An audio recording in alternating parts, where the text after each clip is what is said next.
Hi everyone, Leah here from EurekaCrystalBeads.com with another fun beading video for you. Before I get started, just a quick reminder to go check out the rest of our channel, and if you like what you see, hit the subscribe button and notification bell and you'll always know when we're posting new content. Today's video is a fun crystallized headband, and the technique that I'll be showing you can really utilize on a lot of different hair accessories that you buy at the store if you want to jazz them up a little bit. And with just a few simple products, we're going to be able to create a beautiful piece to add to your collection of sparkly headwear.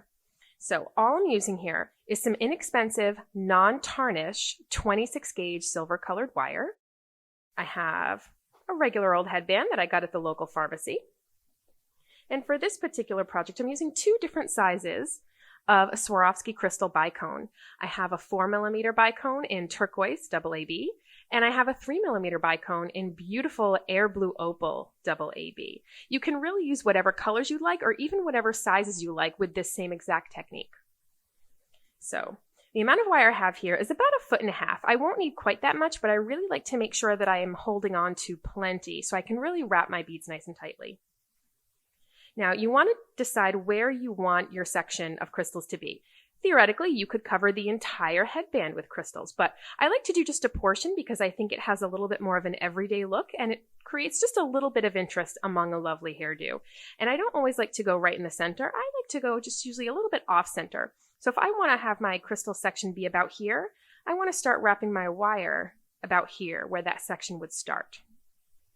We're going to take advantage of the teeth that are underneath this headband. Not all headbands may have those, but if you can get the kind that have teeth on the underside, that will make it a lot easier to wrap your crystals and to keep your wire in place. So I'm simply going to start with my wire underneath the headband and allow a little bit to hang off the end just so you have enough to hold on to. And you're going to wrap it nice and tightly twice in the same exact spot. Just like this.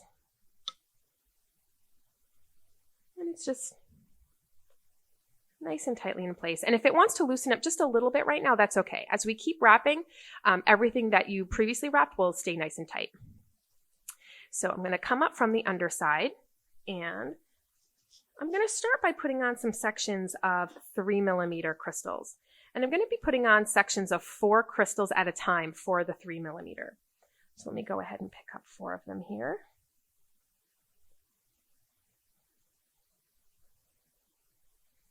I'm going to let them slide all the way down. And you're going to want to lay them right on top of your headband. And depending on the size of the headband that you're using, you may want to use more or less depending on how thick or thin your headband is. But as you can see in this case, the 4 3mm crystals go perfectly. We're going to go wrap underneath in between the next set of teeth. Just like that, and back up to the top. Now I'm going to do another section of 4 3mm crystals, but I'm going to have them set slightly off from the first set, and that's going to alternate, and you'll see what I mean in a second. So with this set of crystals, the first bicone is going to sit sort of in between the first and second bicone from the first set.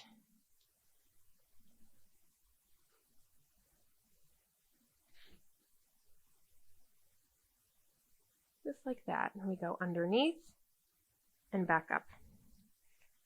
I'm going to do a little bit more here.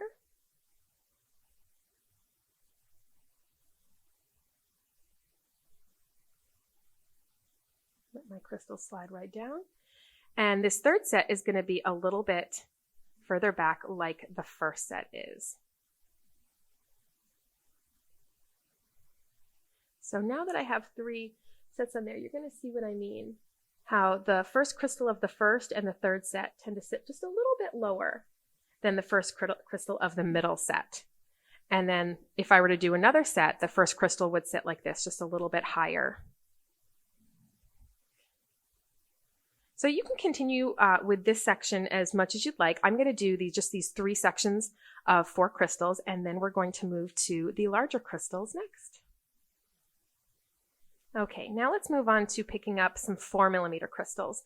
Now in this case, I'm going to pick up 3 4mm crystals, and I find that's going to be the right amount to sit across this particular headband. And I find it easiest just to bring my wire right down to my beading surface to pick up my crystals, because I like to keep holding on to my headband here with my non-dominant hand. So I'm going to drag these crystals right across. You can see the 3 tend to sit pretty nicely on the headband. I'm going to go underneath and back up. Now, because these crystals are a little bit larger and take up more space than the 4 millimeters, we may not be able to utilize each individual set of teeth underneath. We may have to space them out a little bit more, but that's totally fine. This is the underside of the headband, so it's really not going to matter. However, you need to space the teeth that you use underneath to get the crystals to line up is perfectly fine. So I'm going to pick up another set of 3 crystals here.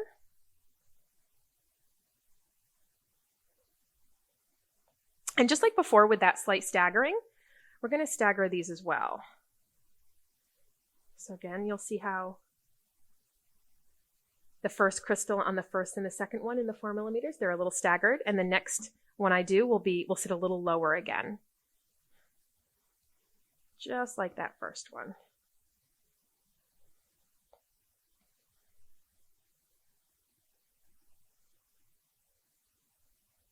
Okay, let these slide all the way down.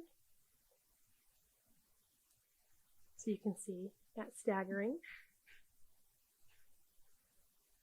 This just allows them to sit a little bit nicer on the top of the headband. As you can see now, I'm starting to have to utilize a little bit more space on the underside of the headband to get my crystals in there. All right, so I'm going to finish up getting my crystals on here. It's just going to be a repeat of what I've been doing, and I'll see you back here in a minute to finish up.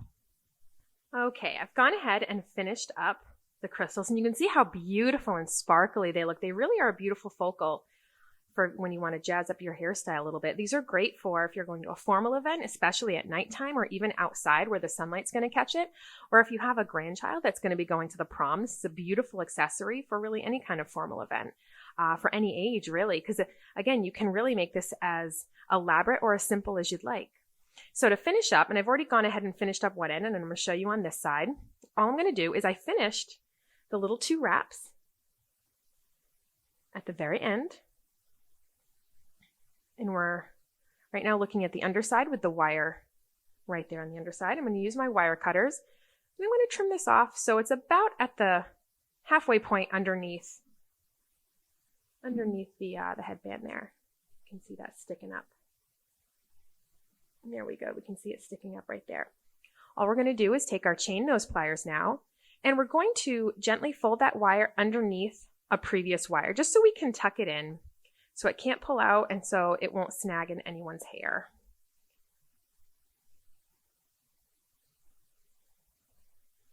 There we go. Just gently tuck that in. You can see it's just tucked right underneath there, so that way it can't pull out. And we have a lovely headband that again has that lovely little bit of sparkle on it. A lot of fun. You could have a lot of fun with all the different embellishments that you could put on. So in this case, I did use some crystal. You could absolutely use beautiful glass beads or some check glass beads, seed beads. You could really have a lot of fun with all of the different options to make it a bit more subtle or make it a bit more dazzling. But in this case, I really like that sort of super sparkly concentrated look kind of off center. So that wraps it up, folks. Thanks for watching. Make sure to visit us on over at EurekaCrystalBeads.com for all the materials I used in this video, as well as any of your other beading and jewelry needs. Bye.